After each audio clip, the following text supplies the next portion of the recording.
সবাইকে স্বাগত। সকলের মঙ্গল হোক। এই যে প্রেয়ারটা, এটা একটা মিরাকল প্রেয়ার বা মন্ত্র। জীবনের যে কোনো ক্ষেত্রে এই মন্ত্রটা কাজে লাগানো যেতে পারে।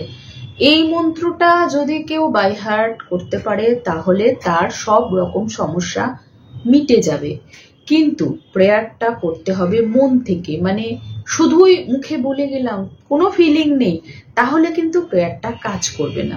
এই যে হো কোনো প্রেয়ারটা, এর 4টে শব্দ বা বাক্য আছে। I am sorry, please forgive me, thank you, I love you. বাংলায় বললে আমি খুব দুঃখিত, প্লিজ আমাকে ক্ষমা করে দাও, তারপর ধন্যবাদ, তারপর আমি তোমাকে খুব ভালোবাসি। কোন কোন ক্ষেত্রে এই প্রেয়ারটা কিভাবে করতে হবে অনেকেই বুঝতে পারছেন না, এই ভিডিওতে আরো ক্লিয়ার ভাবে বলছি।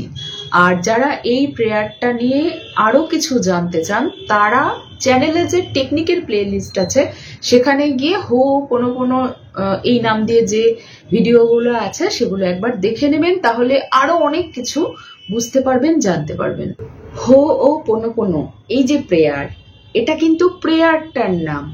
প্রেয়ারটার মধ্যে 4টে বাক্য বা সেন্টেন্স আছে। ফিল করে ইউনিভার্সের সামনে ওই 4টে বাক্য বলতে হয়, এইভাবে প্রেয়ারটা করতে হয়। অনেকেই ব্যাপারটা ঠিকঠাক বুঝতে পারছেন না, তাদের জন্য আরো ডিটেল ক্লিয়ার ভাবে এই ভিডিওতে বলে দিচ্ছি। এই প্রেয়ারটা একটা মিরাকল মন্ত্র, মানে জীবনের যে কোনো সমস্যা এই প্রেয়ারটা দিয়ে মেটানো যায়। প্রথমে যেটা করতে হবে সেটা হলো, যে সমস্যা আছে সেটা ইউনিভার্সকে বলতে হবে। অর্থাৎ কোনো সম্পর্ক নষ্ট হয়ে গেছে, বন্ধুত্বটা আগের মতো নেই, সেটা আবার ফিরে পেতে চাইছি, এটা আগে ইউনিভার্সকে বলতে হবে। মানে ওই মানুষটির সাথে আমার ভালো সম্পর্ক ছিল, এখন আর নেই, তাই আমি খুব কষ্টে আছি বা দুঃখে আছি। আর ওই মানুষটির সাথে সম্পর্ক নষ্ট যে হয়েছে জ্ঞানে অজ্ঞানে আমার কোনো দোষ, তাই আই এম সরি, তাই জন্যই আমি বলছি আমি খুব দুঃখিত। তারপর প্লিজ ফরগিভ মি, প্লিজ আমাকে ক্ষমা করে দাও। তারপর থ্যাংক ইউ, অর্থাৎ কোনো সময় ভালো তো ছিল, বা আমি বিশ্বাস করছি ভালো হয়ে যাবে, ইউনিভার্স আমায় হেল্প করবে, সেই কারণে ধন্যবাদ। আর তারপর লাস্টে আই লাভ ইউ বা আমি তোমাকে খুব ভালোবাসি। এই 4টে বাক্যই বলতে হবে যে কোনো সমস্যার ক্ষেত্রে। আগে সমস্যাটা ইউনিভার্সকে বলতে হবে, বা যেটা নিয়ে সমস্যা তাকেও বলা যায়, সেটা আমি পরপর বলে যাচ্ছি। তারপর 4টে সেন্টেন্স বা বাক্য ফিল করে বলতে হবে। এই প্রেয়ারের মূল বিষয় হলো এই, মানে আমার একটা প্রবলেম হয়েছে, সেই প্রবলেমটা কি হয়েছে ইউনিভার্সকে বলছি। সেটা টাকা পয়সা হতে পারে, নেই বলে প্রবলেম, অসুবিধা হচ্ছে। তারপর আমি চাইছি কি ঝামেলা মিটে যাক, অর্থাৎ টাকা পয়সা আসুক। তারপর আমি বিশ্বাস করছি টাকা পয়সা আসবে, বা কোনো এক সময় ছিল, তাই ধন্যবাদ। আর তারপর টাকা পয়সা হোক, সম্পর্ক হোক, যাই হোক, স্বাস্থ্য হোক, আমি ভালোবাসি, তাই জন্য আই লাভ ইউ। এইভাবেই ফিল করে বলতে হবে। ধরা যাক কোনো মানুষের সাথে কোনো কারণে বনিবনা হচ্ছে না, বা কোনো কারোর সাথে কোনো কিছু নিয়ে ঝামেলা হয়ে গেছে, তারপর যোগাযোগ নেই, বা যোগাযোগ আছে কিন্তু সে ভালো করে কথা বলে না। এই রকম সব ক্ষেত্রে এই প্রেয়ারটা করা যেতে পারে।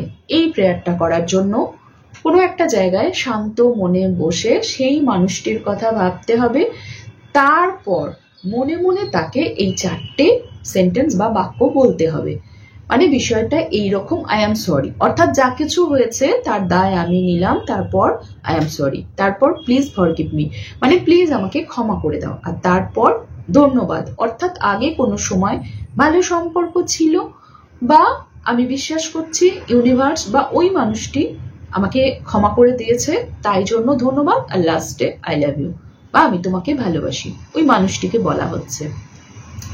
এটা যখন মন থেকে বারবার ওই মানুষটিকে বলা হবে, তখন ওনার কাছে ওই মেসেজটা যাবে, আর যাওয়ার কারণে ওই মানুষটি এটা ফিল করবেন।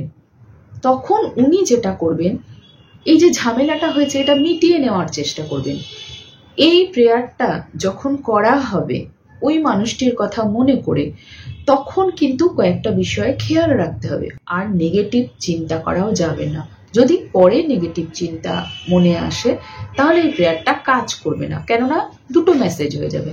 সেই জন্য যদি কোনো সম্পর্ককে হিল করার দরকার হয় তাহলে এই প্রেয়ারটা একবার বা দিনে 2বার করলেই হবে। শুধুমাত্র বাই হার্ট প্রেয়ারটা করে তারপর ঈশ্বরের উপর ছেড়ে দিতে হবে। যদি এমন হয় বাড়িতেই কারোর সাথে কোনো কিছু নিয়ে ঝামেলা হয়ে গেছে, মুখে তাকে বলা যাচ্ছে না, সেই ক্ষেত্রেও মনে মনে এই প্রেয়ারটা যদি করা হয় তাহলেও উল্টো দিকের মানুষটি মন অনেক নরম হয়ে যাবে, মানে তার যে রাগ সেটা কমতে থাকবে। এটা একদম চোখের সামনে দেখা যাবে, মুখে বলার প্রয়োজন নেই, শুধু প্রেয়ারটা মনে মনে করলেই হবে। এটা গেল রিলেশনের ক্ষেত্রে। যদি এমন হয় যে টাকা পয়সার জন্য কোনো প্রবলেম হচ্ছে, টাকা পয়সা লাইফে এখন কম আছে বা আরো চাই, টাকা পয়সার ক্ষেত্রে যে কোনো একটা টাকাকে হাতের মধ্যে নিতে হবে, নিয়ে সেই টাকাটাকে দেখতে হবে, সেটা 1 টাকা 2 টাকা যাই হোক না কেন, তারপর সেই টাকাকে বলতে হবে I am sorry. I am sorry কেন বলছি, আমি অপচয় করেছি, নষ্ট করেছি বা মেহনত করে টাকা ইনকামের চেষ্টা করিনি, যাই হোক না কেন আই এম সরি। তারপর প্লিজ আমাকে ক্ষমা করে দাও বা প্লিজ ফরগিভ মি, আর তারপর ধন্যবাদ, লাস্টে আই লাভ ইউ। হ্যাঁ, টাকাকেই বলছি যে আমি তোমাকে ভালোবাসি, আর ধন্যবাদ এই কারণে বলছি যে টাকা দিয়ে তোমার জীবনে অনেক কিছু হয়েছে, এই কারণে বলছি ধন্যবাদ। এখন নাই থাকতে পারে, তো এটা ওই হাতে টাকা নিয়ে বারবার করে বলতে হবে, ভাবতে হবে, দিনের মধ্যে যখন খুশি যতবার খুশি। যদি হাতে টাকা নিয়ে বলতে অসুবিধা হয় তাহলে মনে মনেও এটা করা যাবে। এটা বাসে, ট্রেনে, যে কোনো জায়গায় মনে মনে করা যাবে। এমন নয় যে ঘরে ধ্যান করতে হবে আর বলতে হবে, তা না, যে কোনো জায়গায় মনে মনে করতে হবে। আসলে ফিলিংটাই আসল, ফিলিংটা যদি ঠিকঠাক দেওয়া যায় তাহলে কাজটা খুব ভালোভাবে হবে। এতে করে যেটা হবে, টাকা পয়সা নিয়ে নেগেটিভ চিন্তাগুলো মনের মধ্যে থাকবে না, আর টাকা পয়সা আবার নতুন করে জীবনে আসার রাস্তাটা খুলতে থাকবে। তখন কিন্তু অ্যাকশন নিতে হবে, অর্থাৎ কাজের সুযোগ পেলে কাজ করতে হবে, বা টাকা পয়সা আসার মতো কোনো উপায় যদি থাকে সেই ক্ষেত্রেও অ্যাকশন নিতে হবে। এই মন্ত্রটা একদম মিরাকল করে দেয়। যাদের টাকা পয়সা নিয়ে কোনো প্রবলেম আছে তারা এই মন্ত্রটা এইভাবে করবেন। কিন্তু সারা দিন ধরে টাকা পয়সা নিয়ে নেগেটিভ চিন্তা করা, নেগেটিভ কথা ভাবা, নেগেটিভ আলোচনা করার মধ্যে থাকলে হবে না। তাহলে দুটো মেসেজ হবে, টাকা পয়সা আসার রাস্তা বন্ধ হয়ে যাবে।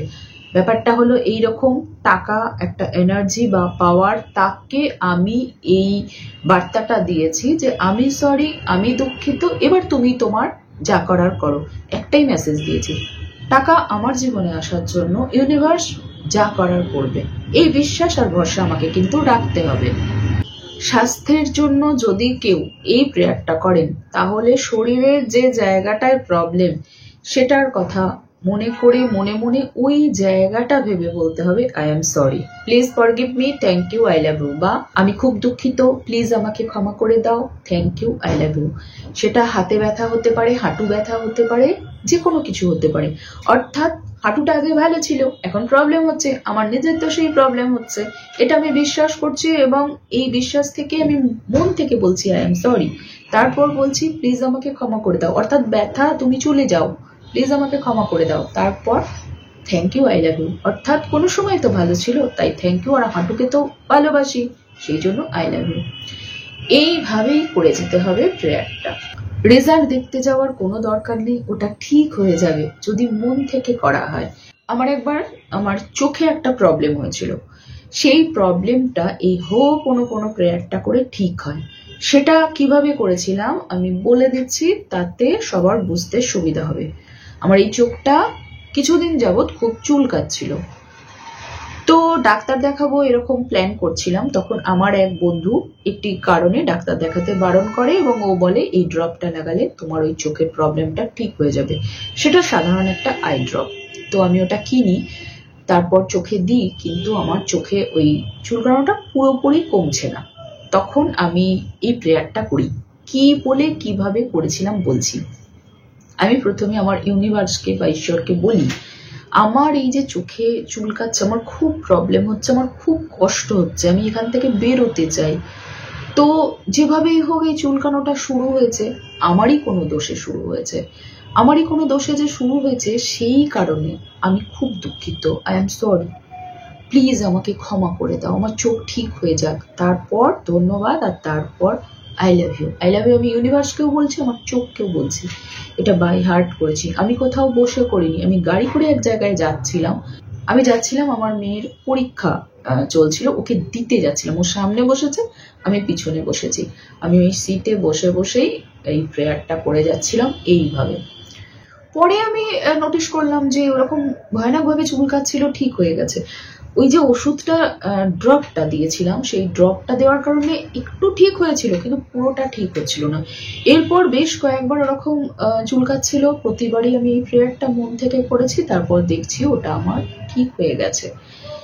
স্বাস্থ্যের জন্য যদি এই প্রেয়ারটা কেউ করেন, ডাক্তার দেখানো যা কিছু করার করতে থাকুন, তার সাথে সাথে এই প্রেয়ারটা এইভাবে করবেন। মানে প্রবলেমটার কারণে আপনার কি সমস্যা, কি কষ্ট, সেটা প্রথমে ইউনিভার্সকে বলতে হবে। সেটা হাঁটু ব্যথা হতে পারে, যা কিছু, যে আমার এর জন্য ভীষণ কষ্ট হচ্ছে, খুব প্রবলেম হচ্ছে, এই যে প্রবলেমটা, এটা আমি ডেকে নিয়ে এসেছি নিজের জীবনে, যেভাবেই হোক ডেকে নিয়ে এসেছি, তার জন্য আমি সরি। তারপর প্লিজ আমাকে ক্ষমা করে দাও, তারপর ধন্যবাদ, তারপর আমি তোমাকে ভালোবাসি। এই প্রেয়ারটা ঠিক এইভাবে করতে হবে। মোটামুটি এক একটা সেট বলে 8 থেকে 10 বার, মানে 4টে শব্দ একটা সেট 8 বার বা 10 বার ফিল করে বললেই হবে। যদি ফিলিং না থাকে 1000 বার বললেও কোনো কাজ হবে না, কাজেই ফিল করেই কথাটা বলতে হবে। হো ও পুনঃ এই যে প্রেয়ার, এটা ম্যাজিক করে দেয়। মানে এটা যে কতটা পাওয়ারফুল একটা টেকনিক, যারা এটা নিয়মিত করেছে তারা জানে। আমি আমার নিজের জীবনে বহু ক্ষেত্রে এই টেকনিকটাকে কাজে লাগিয়ে বেস্ট রেজাল্ট পেয়েছি।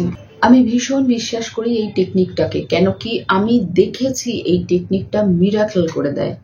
কাজেই জীবনে যদি কোনো প্রবলেম থাকে, এই টেকনিকটাকে কন্টিনিউ করে যান।